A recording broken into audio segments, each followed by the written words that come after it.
Hierdie boodskap na toe gebring deur Skatte in die Hemel. Gaan sluit graag by ons Facebookgroep aan vandag. Vandag se skriflesing kom uit Genesis 8 vers 22. Solank as die aarde bly bestaan, sal saaityd en oestyd nie ophou nie, ook nie koue en hitte, somer en winter, dag en nag nie.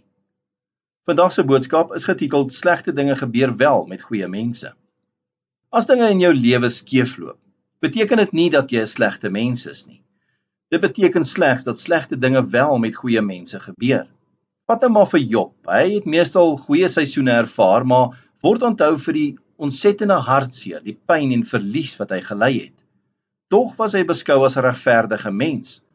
Moet dus nie aanvaar dat jy slegter of sondiger is as ander wanneer jy deur moeilike tye gaan nie.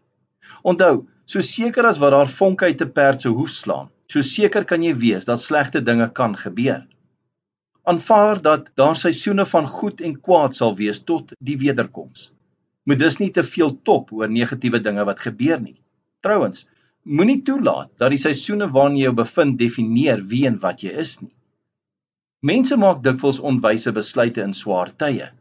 Pas dus op watter betekenis jy aan die sekere tye in jou lewe heg.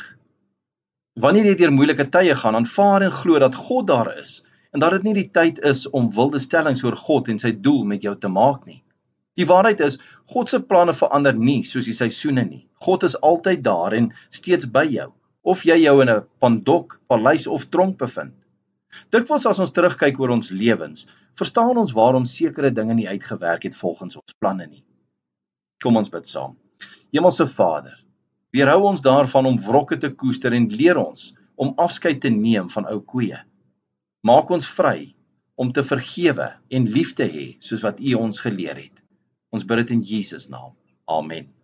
As jy soortgelyke boodskappe wil ontvang maandag tot Vrydag, sluit aan by ons WhatsApp broadcast groep. Stuur net jou nommer na 072 581 2973.